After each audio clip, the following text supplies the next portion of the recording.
Rinkomės iš keleto variantų ir lemiamas faktorius, ko gero, buvo tai, kad tai yra Vilniaus centras. Ir vieta, ir aplinka, ir Neris šalia, ir Kauno parkas priešais, ir Gedimino pilis. Viskas tikrai čia.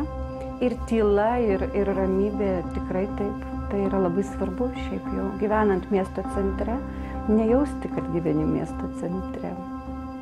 Va tas ryšys su gamta, su ta aplinka, kuri čia supa, jis tikrai labai juntamas ir tikrai labai svarbus.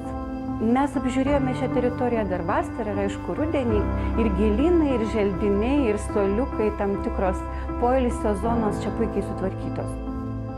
Būdavo einu ryte, jau kvepia kava, jau kažkur žmonės į darbą skuba. Ir aš tiesiog esu viso to dalis ir tai yra toks malonumas. Aš tai tikrai labai laiminga.